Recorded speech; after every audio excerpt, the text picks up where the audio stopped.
All right, people.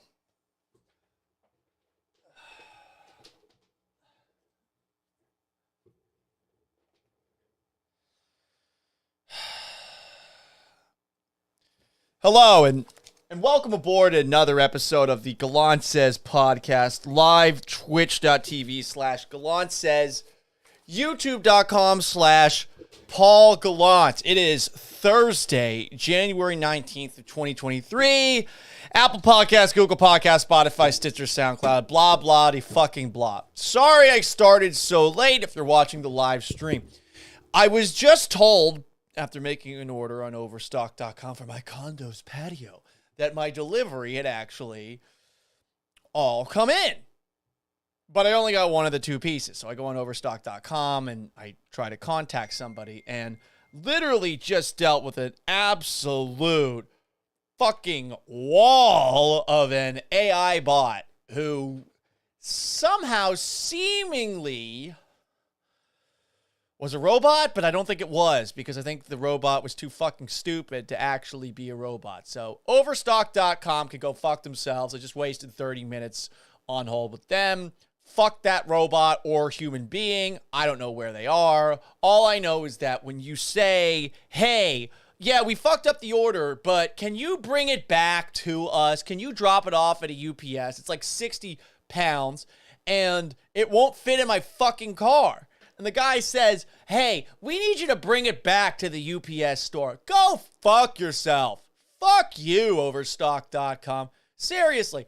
King of Twitch says, well, there goes a sponsor. Think Overstock.com is going to sponsor anybody. They're fucking, selling furniture that's cheap and shitty as it is. I buy it online and I think to myself, okay, I'm getting what I'm paying for. Well, clearly from a customer service perspective, I'm getting what I'm paying for. These fuckers tried to get me to drive it back. And then the guy said, well, I already told you that I'd have UPS come and pick it up for you. And I said, nope, that's not there. Check the chat exchange.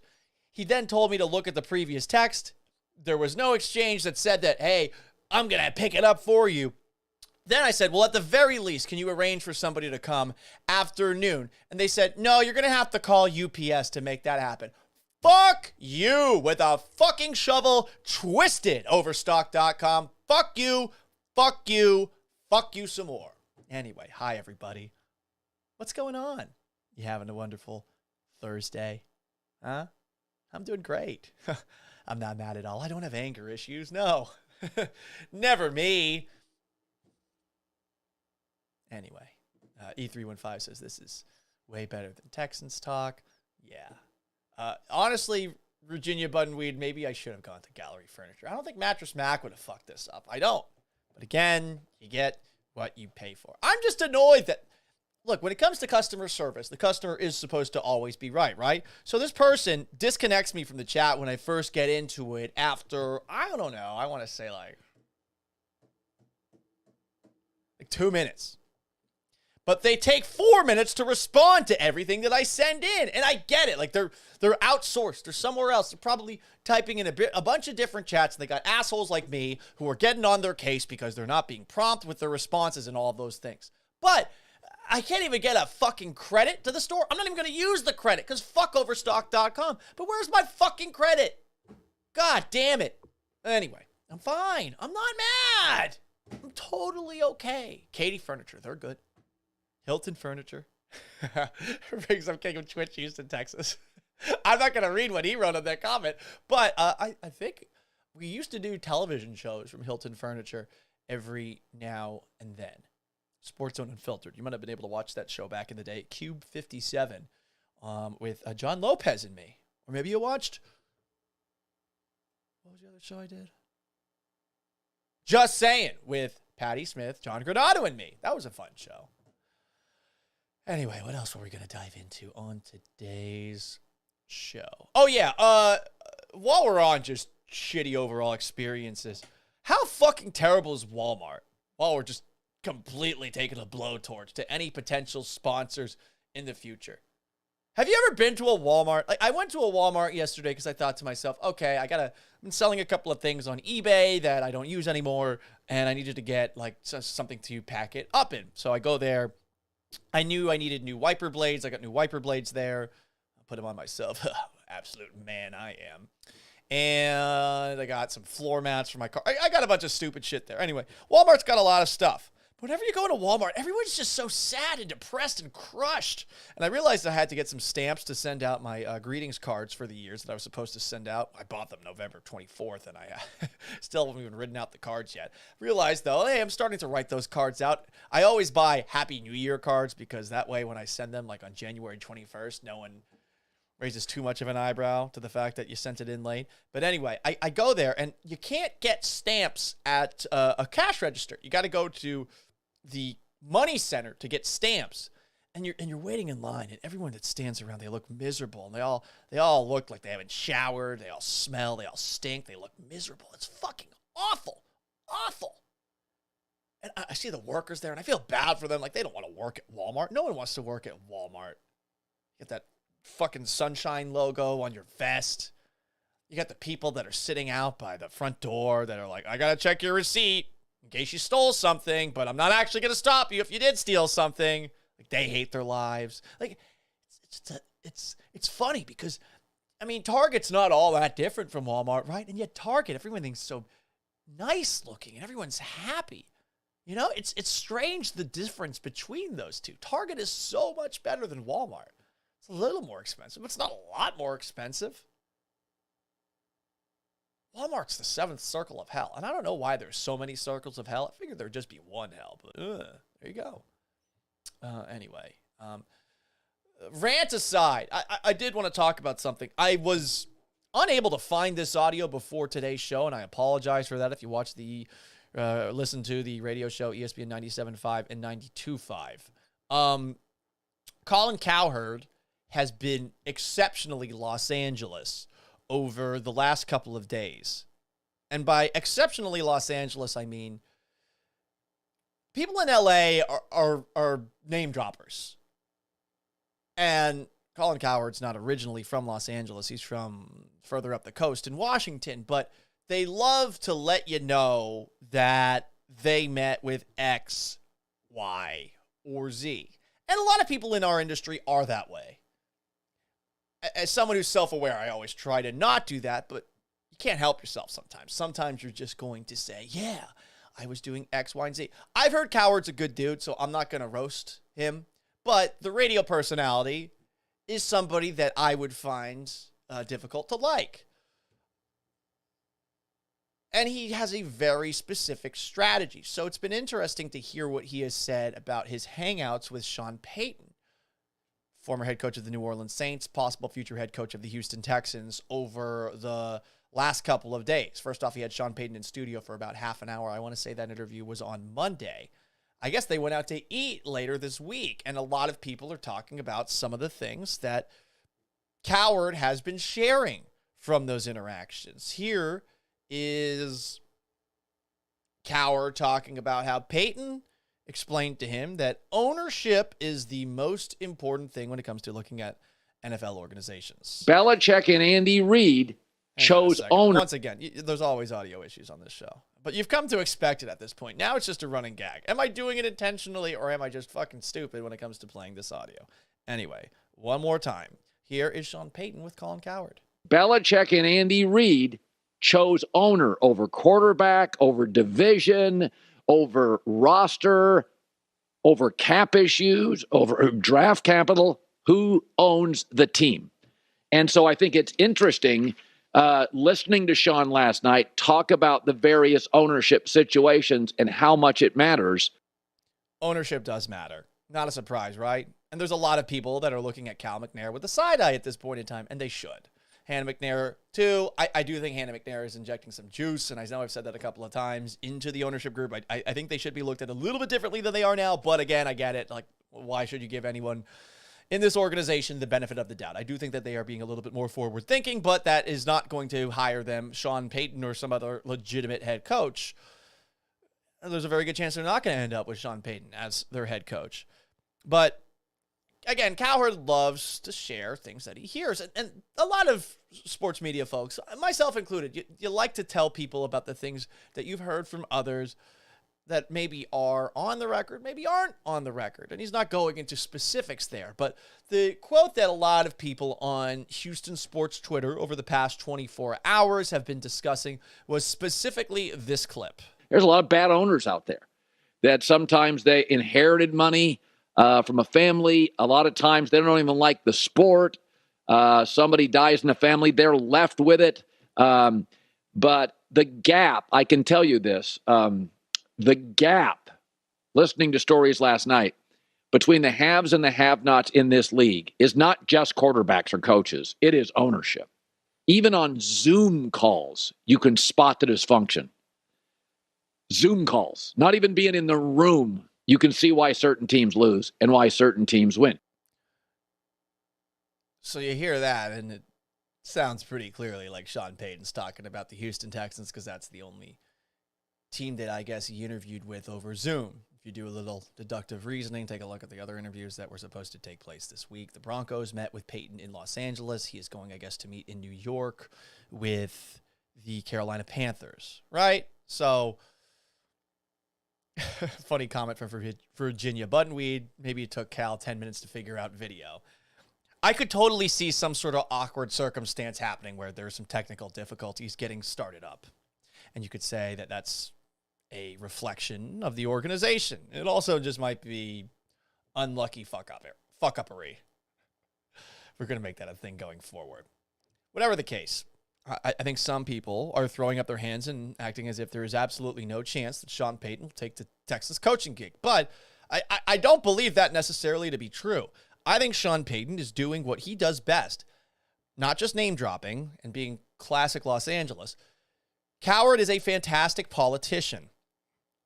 And the specifics of that little story right there, don't you think that that helps Sean Payton out a little bit when it comes to perhaps leverage publicly? And I say that because when I was in Seattle, we were dissecting Colin Cowherd's segments daily about the future of Russell Wilson. Colin Cowherd, very close with Mark Rodgers, who is Russell Wilson, former quarterback of the Seattle Seahawks, now quarterback of the Denver Broncos, his agent. From what I understand, Mark Rodgers is a bit of an asshole. I don't know him personally, but I know that he and Seahawks general manager John Schneider basically were like cats and dogs with one another. And Rodgers, through Colin Cowherd, loved to float stories about Russell Wilson's discontent, and Cowherd would relay them like a good errand boy / a person doing favors for perhaps a politician on his payroll, and make it seem like Pete Carroll's a fucking idiot. That doesn't necessarily mean it's the reality. So there's no doubt in my mind that Payton probably said something laughing about the Houston Texans and their presentation. I don't think, though, that rules them out necessarily as a possible landing spot for Payton, because I really do think it's down to Carolina and the Texans. I don't think the Broncos have the capital to make a trade happen. They have the least amount of it, and you're dealing with Russell Wilson, no matter how much Payton might like Russell Wilson. I think that Payton needs to take a look at Russell Wilson's track record and understand that lots of offensive coordinators have worked with him. He has generally ignored all of them, and I think that he would have some respect for Sean Payton, but I think that respect would only last for a bit. Wilson is addicted to going for big plays. He's addicted to not playing within the structure of an offense. And the big problem for a guy like Russell Wilson is now that his skills have diminished a little bit and he's not as mobile, he can't do the things that he used to do growing up. So there you go. All right. Paul Gallant here for the Gallant Says Twitch show. I'm about to go to Breckenridge, Colorado, so it's going to be a little bit more of an abbreviated episode. I was resetting for a second right there, like I was still in the midst of doing a radio show. I had a lot of fun on the radio show today. I don't get for the life of me how the fuck Raphael Stone is the Rockets GM. I really don't. That's going to be up on my YouTube, youtube.com/Paul Gallant in a little bit. But something else I wanted to touch on, and while we're talking about politicians, can someone please, for the life of me, not just explain why the fuck Raphael Stone is the Rockets general manager, can somebody explain how the fuck George Santos became a congressman? Because this is the funniest fucking shit I've seen in a while. George Santos is a massive fraud based off of everything I have heard or read, and I don't really want to do too much digging into the guy, but every single day we seem to be seeing a new headline about the Republican congressman who I guess represents Queens and Long Island. This isn't like he's representing some forgotten district like Winchesterton, Fieldville, Iowa, or some bullshit like that. This guy is representing New York. And New Yorkers, oh man, they aren't going to trust you easily. They're so smart, street smart. And yet they elected this fucking guy. And I'm just going to read a couple of headlines right now. True or untrue, I don't even know. But just these are the headlines being written about George Santos. Embattled U.S. Representative George Santos was drag queen in Brazil pageants, associates say. Look at this. This is an actual headline. It's from Reuters. Believe Reuters or don't believe Reuters. Just, that is a real headline. Oh, you want something else? Okay. George Santos says his mom was in the World Trade Center on 9/11. Records show she wasn't in the United States. She was living in Rio de Janeiro at the time. Jesus! Who are you? That guy from the league? Who did that as part of a stand-up act? You know who I'm talking about? There's one of the guys on the television show The League who's a stand-up comedian, I guess lied about being in the towers on 9/11 or something like that. Was it for a joke? I don't know.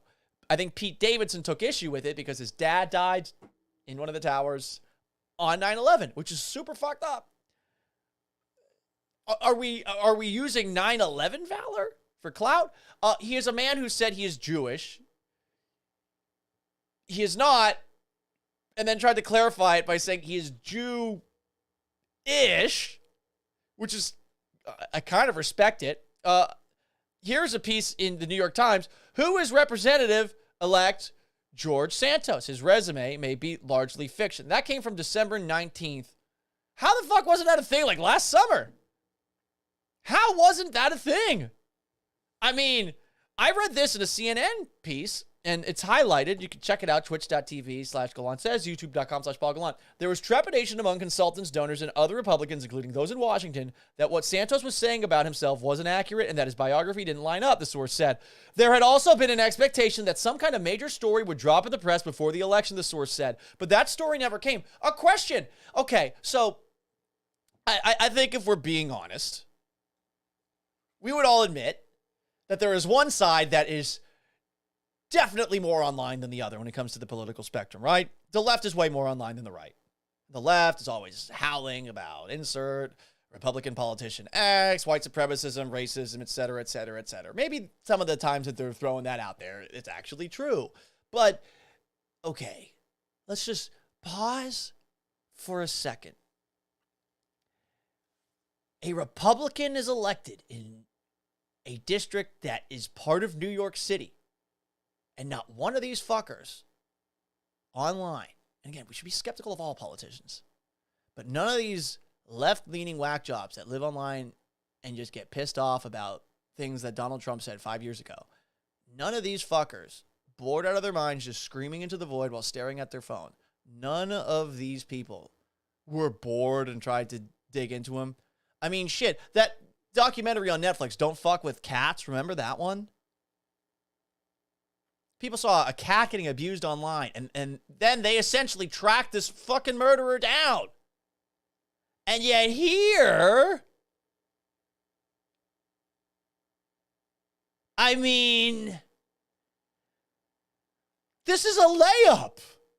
You got a young 34-year-old Republican with limited political experience in the New York area, and they just let him be. And that's what's even funnier. There had been an expectation that some kind of major story would drop in the press before the election, but that story never came. You would think it would come from somebody who is maybe Republican, who doesn't want this person to be associated with the party. You would think it would come from the other side of the aisle. This guy just got in, and we're talking about politicians who are some of the least trustworthy people in the world, especially American politicians. There was a lot of dollars going underneath those decisions that they make that come from corporate interests all over the place. You shouldn't trust these people worth a dime.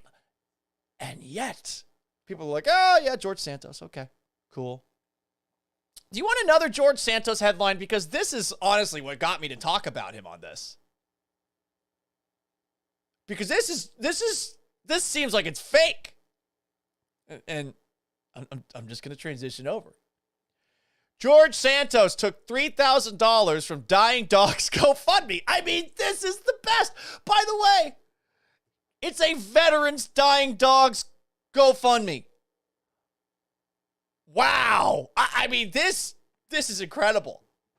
CNN, 2 New Jersey veterans say now Congressman George Santos promised to raise funds for life-saving surgery for one of their dogs in 2016, then became elusive and took off with the money. Santos, the embattled freshman Republican, faces growing pressure to resign after he lied and misrepresented his educational work and family history. Santos has admitted to embellishing his resume, but has maintained he is not a criminal. Well, look, we all embellish our resume to an extent, right? Jackie Easterby did. I'm sure Raphael Stone did with the 2 Houston teams in town. I'm not going to defend George Santos here as much as say it is on the other people to call the guy out for being a fucking fraud. Because all of the people that are trying to get into politics, they're largely going to do whatever they can to get just a sniff of power. Is it Santos's fault? Or is it establishment media who didn't do any due diligence on him? Again, this is not a guy in the middle of nowhere. It's a guy in fucking New York. Just think about that. If this happened in like Idaho or Wyoming, I don't think it would be a thing. But the guy's in fucking New York. And the lies are hilarious. Someone should have pushed back, and no one did. The story continues. Rich Osthoff, a U.S. Navy veteran, told CNN his pit bull Sapphire, oh God, of course it's a fucking pit bull, began developing a tumor in 2015, and it continued to grow in 2016. Osthoff, who was homeless, living in a tent at the time after losing his job in house. All right, that's really sad.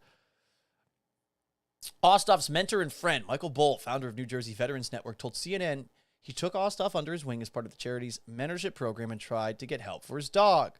Bull said a mutual friend connected the 2 veterans with Santos, who told them Santos was frequently involved with helping and rescuing animals. They both knew Santos by the name Anthony DeVolder, so he had a different fucking name at the time. Santos set up a GoFundMe for his pit bull Sapphire. A post from the Facebook profile of George DeVolder links to a GoFundMe raising surgery funds for the dog. It read, Sapphire's a 10-year-old red-nosed pit bull. I love animals. There's a certain point, though, where you're raising money to have surgery on them.